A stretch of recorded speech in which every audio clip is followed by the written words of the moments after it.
Let us always remember Steve as what he stood for, which was honor, honesty, integrity, and dedication.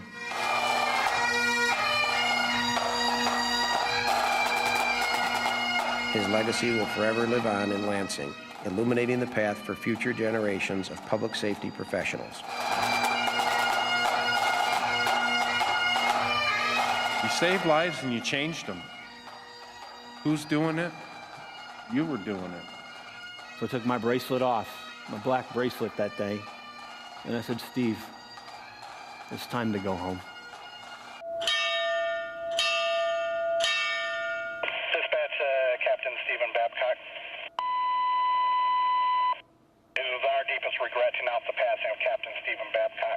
His presence and his stories at the Lansing Fire Department will always be remembered. You're my boy, Blue. If you think about your favorite fairy tales, all of them usually follow a general theme. They usually have a troubled beginning, a compelling middle, and a satisfying ending. But who would have thought, when we told you about a woman in Holt who lost her late husband's wedding ring while passing out candy on Halloween night, that the picture-perfect fairy tale was unfolding right here in mid-Michigan?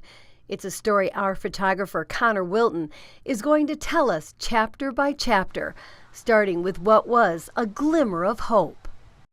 Just looked down and I seen a ring laying there. I didn't think nothing of it because I hadn't heard about the ring until I looked at the computer the next day and I seen the article and I thought, ring?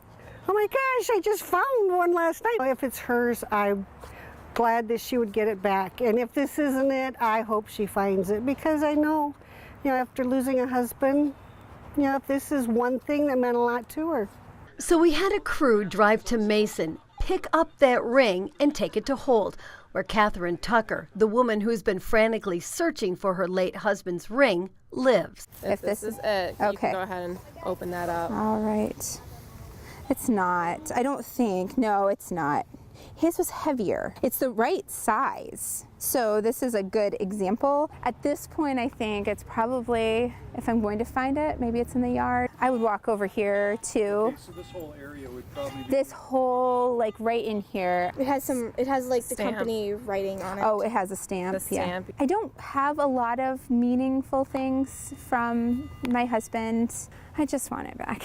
I don't want to cry, but I just want it back. But the generous neighbors who define mid-Michigan did not let Catherine give up on the search. Instead, they willingly jumped in to make sure Catherine knew she was not alone.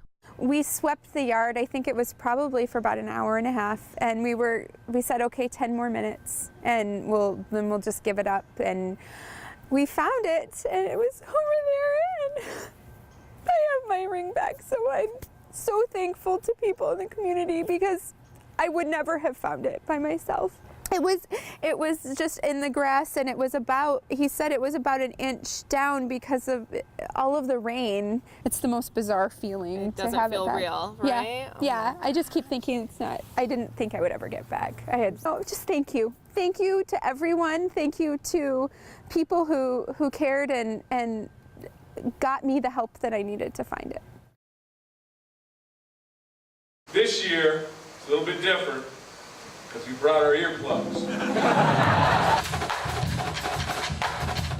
I can honestly say on game day, one of the most fun parts for me is when we come back into the tunnel and we see you guys playing right there. I mean, it's crazy. It's so loud. Riley, you played some drums last time, right? You want to sit in again?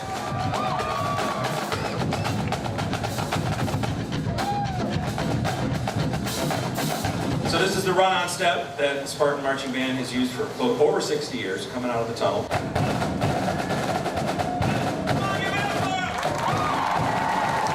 just want to tell you I appreciate all your efforts and everything that you do because I know it's hard work and there's a lot that goes into this. So thanks so much and go green.